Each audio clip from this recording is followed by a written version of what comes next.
ગલત બજાર, મોલ, પોળ કે હાટડી. એક હતો ઓગણશંકર. એનું નામ હું જાણતી નથી, પણ એકવાર ઓગણશંકરને ભૂખ લાગી અને એ તો ઉપડ્યો ભાઈ બજારમાં. બજાર કહો કે મોલ કહો, મોલ કહો કે પોળ કે હાટડી, અને કહે છે કે ઓગણશંકર ભણતર ગણતર નામની કપડાની દુકાનમાં ગયો. દુકાનમાં જાત જાતના રંગબેરંગી સરસ સરસ કપડાં જોયા.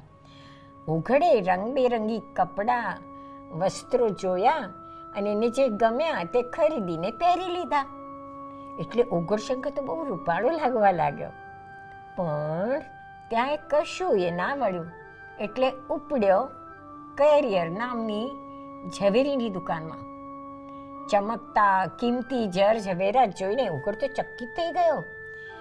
તંત અને ખંતથી થોડું ઘણું ઝવેરાત અંકે કરી જ લીધો, પણ ત્યાં ભૂખ મિટાવે એવું કશું જ ન મળતા.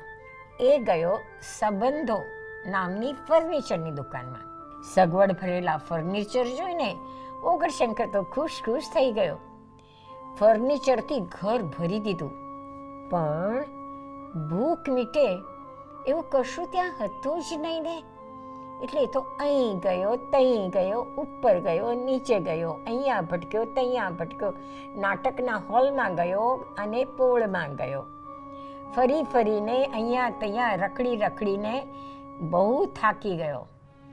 ઓગણશંકર તો થાકીને ઠૂસ થઈ ગયો, પણ ભૂખ મિટાવે અને તૃપ્ત કરે એવું તેને ક્યાંય પણ કશું એ જડ્યું જ નહીં. તે ન જ જડ્યું. એક હતો ઓગણશંકર. સાંભળ્યું છે એનું નામ સંત હતું. કદાચ મીરા પણ હોય, કબીર પણ હોય, શંકરાચાર્ય પણ હોઈ શકે, કે પછી ચૈતન્ય મહાપ્રભુ, ઈસુ કે બુદ્ધ કે મહાવીર કે પછી ગાંધી, એ નામે પણ બધા બોલાવતા હોય.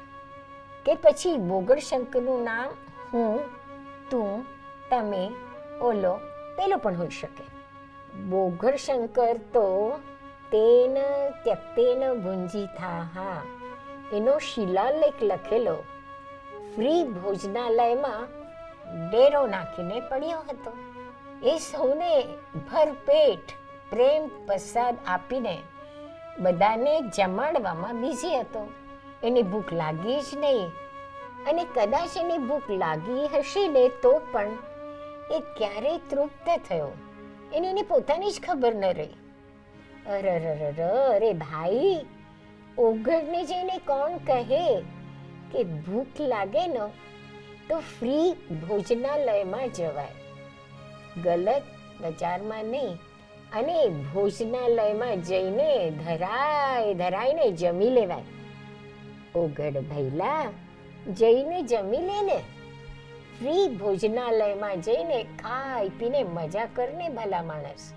એક માત્ર ઓગણશંકર ભૂખો રહી જાય એ કેમ ચાલે? તેન ત્યક્તેન ભુંજીથાઃનો શિલાલેખ લખેલા ફ્રી ભોજનાલયનું એડ્રેસ ઓગણે કોણ આપશે? ભલા ભાઈ, ચાલો, બધા કામમાં બિઝી હોય તો વાંધો નહીં. આ એડ્રેસ હું નવરી જ બેઠી છું, લાવને એ એડ્રેસ હમણાં જ લખી આપું. અરે લખી આપું શું, તમે કહો તો ભેળી આવીને તમને ઘર બતાવવા સાથે પણ આવો. પ્રેમ પંથ પાવકની જ્વાળા ભાળી પાછા ભાગે જો ને. માય પડ્યા તે મહાસુખ માણે દેખણહારા દાજે જો ને. આ એડ્રેસની બધાને ખબર છે, બાકી મારું આમાં કાંઈ ન મળે. જે બી કાંઈ છે એ બધું ભોજનાલયમાં છે. મને તો બસ આંગળી ચિહ્નનું પુણ્ય, બીજું વળી શું.